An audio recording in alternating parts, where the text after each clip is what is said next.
This is breaking news from Channel 7 Eyewitness News. Two big stories breaking right now. A police standoff on Staten Island. A man accused of shooting a firefighter remains holed up inside a home. And Newscopter 7 over a dump truck hanging off of an overpass on Route 80. There are 3 people injured.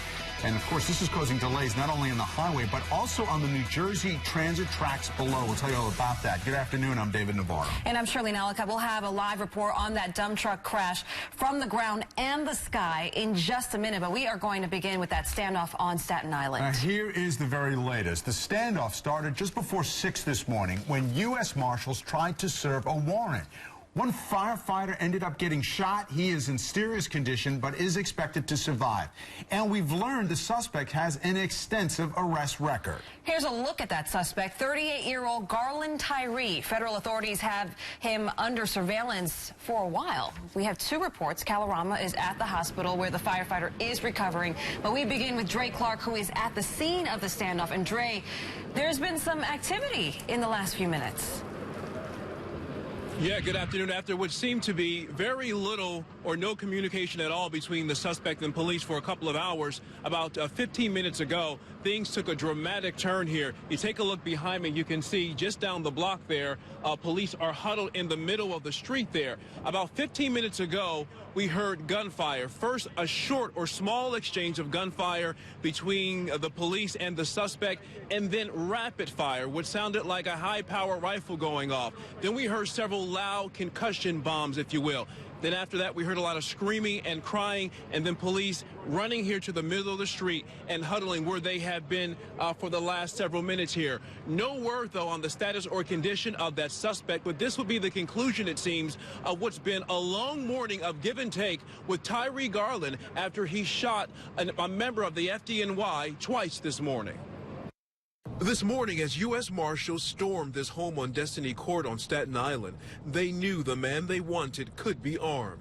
38-year-old Tyree Garland, a convicted felon with 18 prior arrests, was wanted for a federal probation violation. It seems Garland knew the marshals were coming, so he set a fire as a diversion. There was smoke billowing from inside the apartment. They immediately stepped back and called FDNY. FDNY responded. As firefighters approached, Garland opened fire with a high-powered assault rifle, possibly an AK-47. 54-year-old FDNY Lieutenant James Hayes was shot twice. Once through the right buttocks and through the left calf. The lieutenant is in stable condition in the hospital. As police set up a perimeter around the house, Garland opened fire again. During the course of this investigation, he has fired a total of 4 times at police. No one is struck except for that fireman. Garland then barricaded himself inside the house and for a while stopped communicating with police, but he was talking on Facebook, posting, "Today I die." And when a friend asked what was going on, he replied, "They kicked in my door and it popped off." We're going back and forth with him. We have identified members of his family, and we are speaking to them as well. Larry Johnson is one of those family members convinced he can get Garland to surrender peacefully. He was like a son of mine. And the police? I don't want nothing happening to him. And again, back here live now here, you can see a number of FDNY and NYPD members. We also know Police Commissioner Bratton is here on the scene as well. What we understand here in a moment or so, an ambulance will be rushing down the street. We're not sure if that ambulance will be carrying the suspect or perhaps someone else who was injured during that exchange of gunfire. But again, this has been a very long day of give and take and negotiating, of trying to get that suspect, Garland Tyree, to surrender peacefully. But about 15 minutes ago, we heard a lot of gunfire. It was very loud and it was very distinct. So we're waiting to find out how this all concluded. And certainly we will continue to keep you updated both on air and online here. For now, we're live on Staten Island. Dre Clark, Channel 7 Eyewitness News. Thanks, Dre. Obviously, very fluid situation. We'll go right back to Dre as soon as there's some more update on that part of the story. But let's turn now to Kala Rama, who is outside Richmond University Medical Center where the firefighter was taken. And Kala, what can you tell us? David, we've just learned the name of that firefighter. 54-year-old James Hayes, we're told, is in stable but serious condition after being shot twice, as you heard from Dre, once in the hip and again in the ankle here.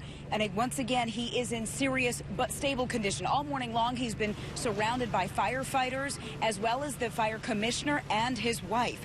Earlier this morning, we saw the firefighter's family pulling up to the hospital. Clearly a scary situation for them, not knowing how their loved one was doing after being shot while responding to a fire. He's already been through quite a bit. He's been a firefighter for 31 years, we've learned.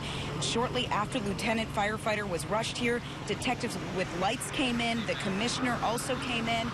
And now back out here live, the mayor has just come here. He's now meeting with firefighters, the fire commissioner, as well as that firefighter. Again, that's 54-year-old James Hayes, who's in serious but stable condition. We're going to hear from the mayor in just a few minutes, and we'll bring that to you later today, or later at noon, I should say, at 12:30 here on Channel 7. We're live at Richmond University Medical Center, Kalorama, Channel 7 Eyewitness News. Thank you, Kala. Well, as Dre said a couple of minutes ago, there is still some activity at the scene of the standoff. Of course, we will keep you posted throughout the hour, and you can also read more and get live updates at ABC7NY. Charlene. And Ken, now to that other breaking story we've been following. A dump truck hanging off of the overpass of a highway in Morris County, New Jersey. It all happened late this morning along Route 80 near exit 28 in Roxbury Township. Eyewitness News reporter Darla Miles is live in Roxbury with the details on this one. Darla? Charlene, that dump truck that's hanging over the overpass is literally right beyond the trees behind me. I want to give you a full scope of what we're seeing here on the ground. Again, the dump truck is right there, and you can pan a little bit to the right. You can see traffic is moving a little bit on Route 80 in one lane, and emergency vehicles are positioned there to remove the dump truck from the portion of this overpass. You get a better look from Newscopter 7. This is what it looks like from above. You can see the red portion of that dump truck kind of dangling on steel beams. That's an area that's under construction here on Route 80. Let me tell you what we know so far from the New Jersey State Police. At 10 o'clock this morning, we know that this dump truck was traveling eastbound on Route 80 near exit 28 here in Roxbury. At some point, it became involved in an accident, and the back portion, if you will, of that dump truck fell over onto those steel beams in that construction area. You get a better look and a better sense of what's going on from below. These are photos that we got from eyewitness Chris Hansen, and there you can see clear through where the red part of that dump truck is just resting on that overpass, but you see it's over the New Jersey Transit tracks, but it did not fall on the New Jersey Transit tracks.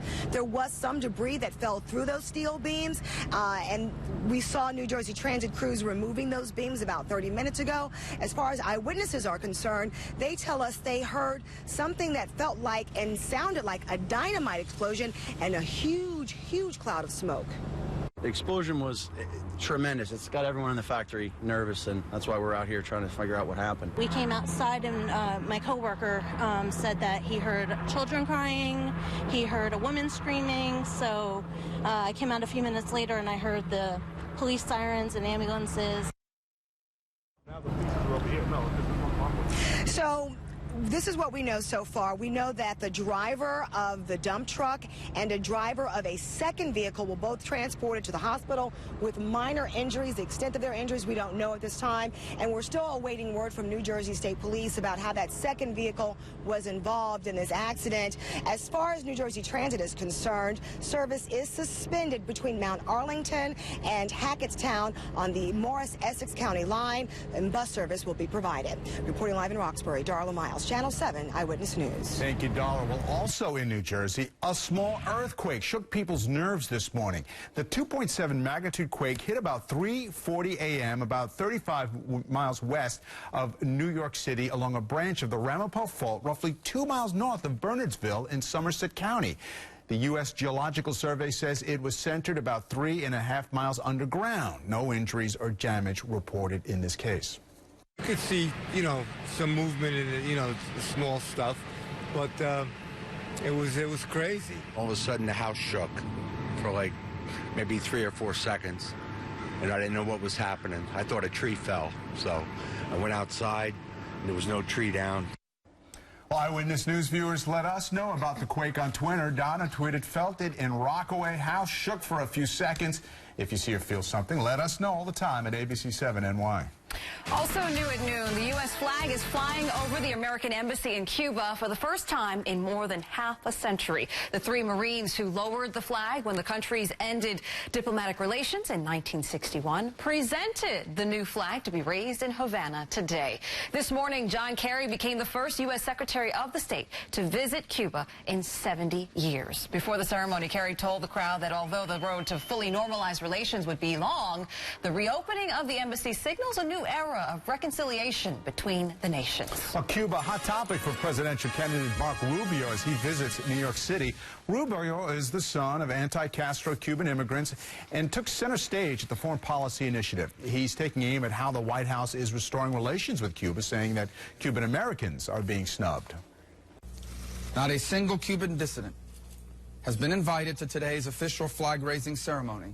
President Obama has rewarded the Castro regime for its repressive tactics and its persistent, patient opposition to American interests.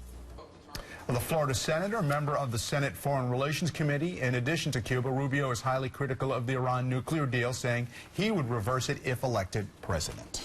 And coming up, the Legionnaires' outbreak, how officials hope to use a van today to calm concerns in the Bronx. Plus, Kelly Rutherford's international custody battle, the actress speaking exclusively about losing her children. And a South Carolina teenager killed in a fast food parking lot, his parents outraged and demanding a murder charge. I'm meteorologist Bill Evans here in the Weather Center. Well, the temperatures are warming up, but the humidity remains rather low. We're looking at temperatures around 84 in Morristown, 82 around Islip, and there was a little bit of an earthquake.